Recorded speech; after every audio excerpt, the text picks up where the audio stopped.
नमस्कार मित्रांनो, मी प्राध्यापक संतोष बोर्डे आपलं बोर्डेस करिअर अकॅडमीच्या यूट्यूब चॅनलवर स्वागत करतो. मित्रांनो, SSC JEE 2024चं नोटिफिकेशन हे आउट झालेलं आहे. या नोटिफिकेशनबद्दलची संपूर्ण माहिती या व्हिडिओमध्ये जी ऑनलाईन रजिस्ट्रेशन करताना महत्त्वाची आहे ती सगळी मी मित्रांनो तुम्हाला देणार आहे. बोर्डेस करिअर अकॅडमीच्या यूट्यूब चॅनलला जर आपण पहिल्यांदा व्हिजिट करत असाल तर बोर्डेस करिअर अकॅडमीचे यूट्यूब चॅनल सबस्क्राईब करायला विसरू नका, ज्याची लिंक डिस्क्रिप्शन बॉक्समध्ये दिलेली आहे. आणि जास्तीत जास्त कॅन्डिडेट्सपर्यंत हा व्हिडिओ शेअर करायला सुद्धा मित्रांनो विसरू नका. लाईक करा, कमेंट्स करा. मित्रांनो, SSC JEEचं हे जे नोटिफिकेशन आहे हे दरवर्षी पब्लिश होत असतं, येत असतं. आणि या नोटिफिकेशनची आपण ज्याला हम हिंदी में जिसको खासियत बोलते हैं कि याचं एक वैशिष्ट्य असं राहिलेलं आहे की हे फक्त आणि फक्त सिव्हिल, मेकॅनिकल आणि इलेक्ट्रिकल या ब्रँचचे जे कॅन्डिडेट्स आहेत, स्टुडंट्स आहेत, यांच्यासाठीचं सेपरेट स्पेशल हे नोटिफिकेशन असतं. आणि मित्रांनो, याची तयारी करणारे कॅन्डिडेटसुद्धा या नोटिफिकेशनची वाट बघत असतात. आणि हे नोटिफिकेशन या वर्षीचं मित्रांनो हे आउट झालेलं आहे. बघूया याचं डिटेल नेमकं काय काय आहे. आता भरपूर मोठं एक PDF आहे, डिस्क्रिप्शन बॉक्समध्ये त्या PDFची लिंक मी दिलेली आहे, ती तुम्ही तिथनं डाउनलोड करून घ्या किंवा ssc.nic.in या ऑफिशियल वेबसाईटला जाऊन सुद्धा तुम्ही ही घेऊ शकता. आता यातले जे महत्त्वाचे पॉईंट्स आहेत मी आधी सांगितल्याप्रमाणे ऑनलाईन रजिस्ट्रेशनच्या दृष्टीने आपण ते कव्हर मित्रांनो करणार आहोत. बघूया. चला बघा मित्रांनो,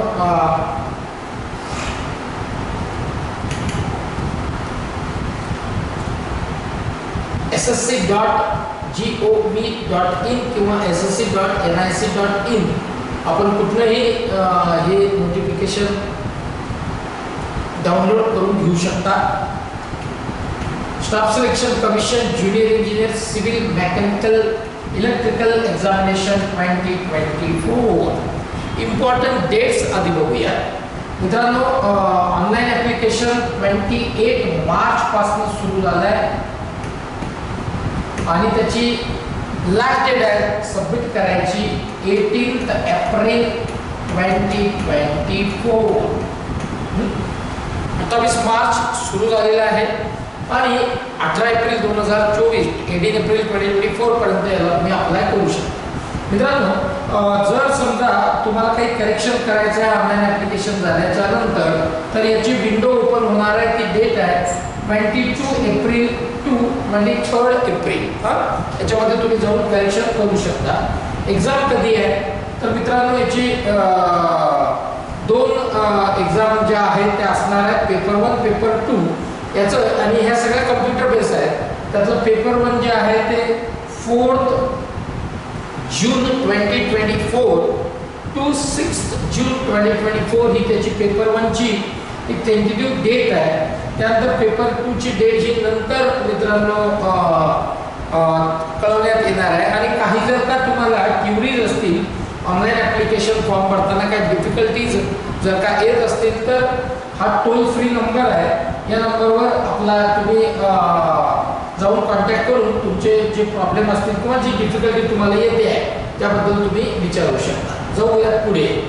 तर मित्रांनो, या SSC JEEच्या जे एक्झाम्स आहेत या मी आधी सांगितल्याप्रमाणे पर्टिक्युलरली सिव्हिल, मेकॅनिकल आणि इलेक्ट्रिकल ब्रँचचे जे स्टुडंट्स आहेत त्यांच्यासाठी ते आहेत.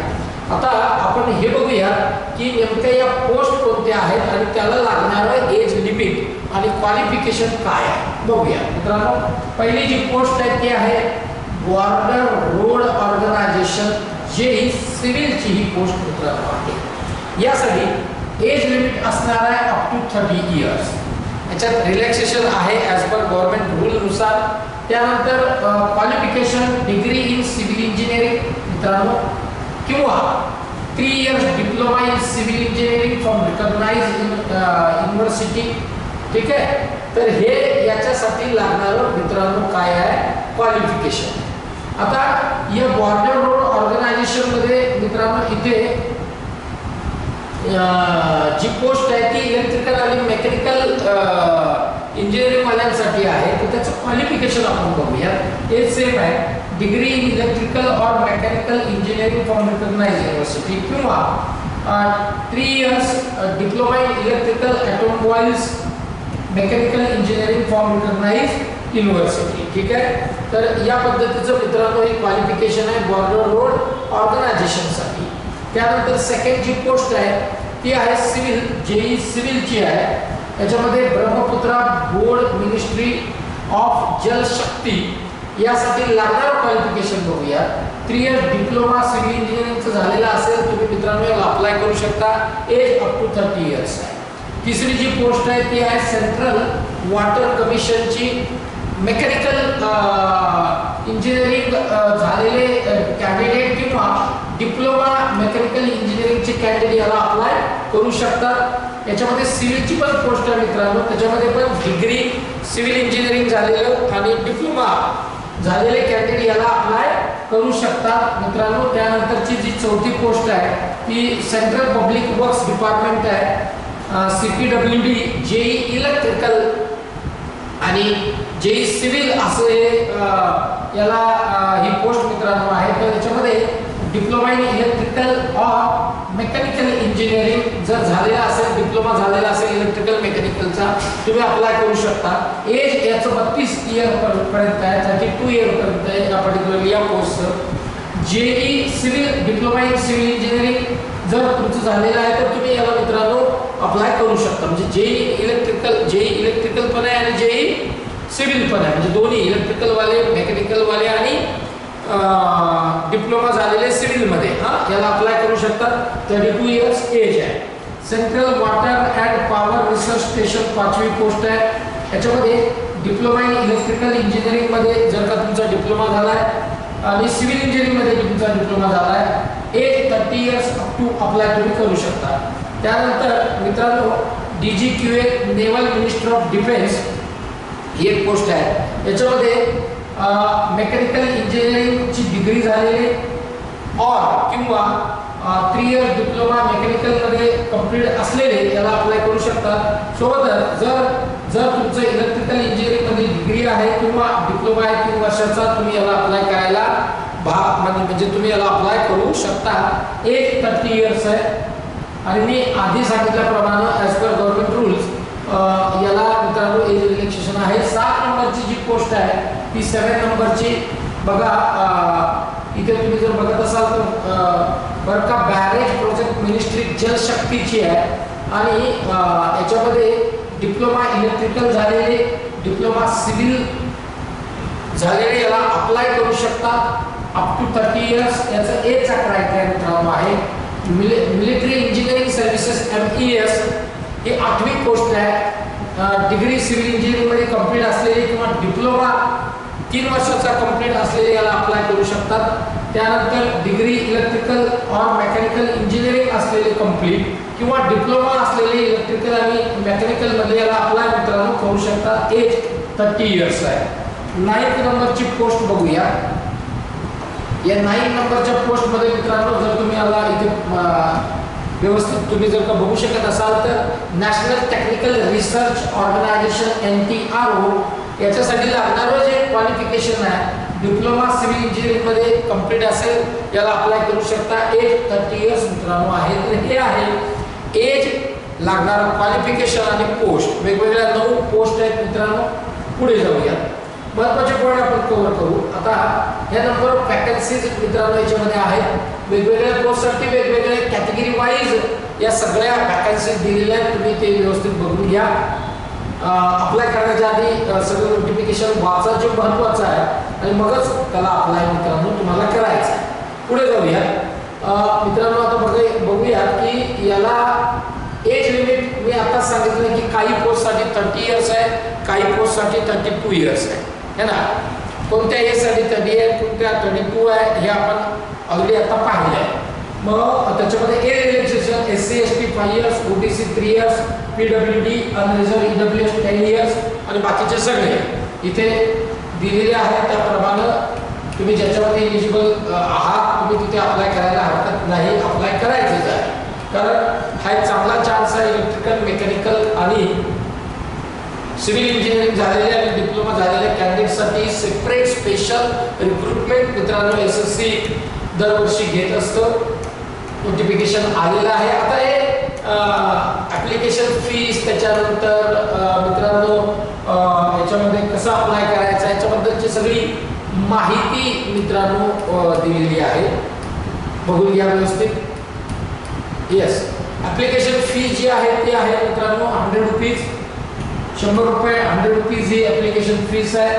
वुमन कॅन्डिडेट असतील शेड्यूल कास्ट, त्याच्यानंतर शेड्यूल ट्राईब्स आणि PWBD आणि सर्व्हिसमन यांच्यासाठी फीस नाही आहे. फीसमधनं एक्झम्पशन या सगळ्यांना आहे. जाऊया पुढे, महत्त्वाचे पॉईंट कव्हर करूया.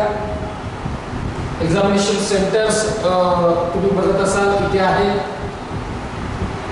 एक्झामिनेशन कशी होणार आहे, कम्प्युटर बेस्ड एक्झाम मित्रांनो असणार आहे. त्याचा पॅटर्न आपण बघून घेऊ कसा असेल ते.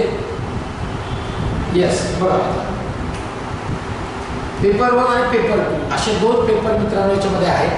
कम्प्युटर बेस्ड आहे दोन्ही पण. पेपर 1 मध्ये जनरल इंटेलिजन्स आणि रिझनिंग हा एक सब्जेक्ट असणार आहे. 50 क्वेश्चन आहे, 50 मार्क्स आहेत याला. आणि जनरल अवेअरनेस हा सेकंड याच्यामधला सब्जेक्ट आहे. त्याला सुद्धा 50 क्वेश्चन आणि 50 मार्क्स मित्रांनो असणार आहे. सोबत याच्यामध्ये अजून तिसरा एक पेपर आहे, त्याच्यात पार्ट ए आणि पार्ट बी मित्रांनो आहे. तर पार्ट ए मध्ये general engineering, civil and structural, और पार्ट बी आहे जनरल इंजिनिअरिंग इलेक्ट्रिकल, और पार्ट सी आहे जनरल इंजिनिअरिंग मेकॅनिकल. त्या ब्रँचच्या स्टुडंटसाठीचा हा पेपर आहे थर्ड. ठीक आहे, त्याला 100 क्वेश्चन आहे, 100 मार्क्स आहे. असे मित्रांनो बघा, टोटल नंबर ऑफ मार्क्स हे सगळे मिळून होतात 200 आणि याला वेळ जो आहे तो 2 आवर्सचा 2 तासाचा वेळ मित्रांनो आहे पेपर 1 चा. पेपर 2 हे पण कम्प्युटर बेस आहे. Part A, part B, part C. आता पार्ट ए मध्ये civil and structural, part B मध्ये इलेक्ट्रिकल, जनरल इंजिनिअरिंग जे electrical, general engineering part C मध्ये मेकॅनिकल. याचे क्वेश्चन मित्रांनो 100 आहेत आणि 300 मार्क्स आहे. याला सेपरेट टायमिंग आहे 2 आवर्सचा. ठीक आहे, असे पेपर 1, पेपर 2 याच्यामध्ये मित्रांनो असणार आहे. आता पेपर 1, पेपर 2 याचा जो सिलेबस आहे, या सिलेबसचा सेपरेट व्हिडिओ मित्रांनो मी करणार आहे. त्याच्यामध्ये डिटेल आपण बघणार आहोत की इलेक्ट्रिकलचा, सिव्हिलचा आणि मेकॅनिकलचा सिलेबस एक्झॅक्ट काय असणार आहे. सोबत जनरल इंटेलिजन्स, रिझनिंगचा सिलेबस काय असणार आहे आणि जनरल अवेअरनेसमध्ये कुठल्या टाईपचे क्वेश्चन विचारले जाऊ शकतात याचे एक सेपरेट व्हिडिओ मित्रांनो आपण करणार आहोत. तर मला असं वाटतंय की जे महत्त्वाचे पॉईंट आहेत एक्झामच्या ऑनलाईन ॲप्लिकेशनच्या दृष्टीने ते आपण कव्हर केलेले आहेत. आणि मी आता सांगितल्याप्रमाणे या सगळ्यांचा सेपरेट व्हिडिओ सिलेबसचा आपण तो करणार आहोत लगेच. आणि सोबत या एक्झामच्या तयारीसाठीची जी बॅच मित्रांनो बोर्डेस करिअर अकॅडमीची ऑनलाईन आणि ऑफलाईन आहे, ही नेमकी कधी सुरू होणार याच्याबद्दलची पण माहिती मित्रांनो त्याच व्हिडिओमध्ये मी तुम्हाला देणार आहे. तुर्तास इथेच थांबतो. जास्तीत जास्त कॅन्डिडेटपर्यंत हा व्हिडिओ शेअर करायला विसरू नका. लाईक करा, कमेंट्स करा आणि बोर्डेस करिअर अकॅडमीच्या यूट्यूब चॅनलला सबस्क्राईब करायला विसरू नका. बेल आयकॉन मात्र मित्रांनो प्रेस करा. चला इथेच थांबूया. जय हिंद, जय महाराष्ट्र.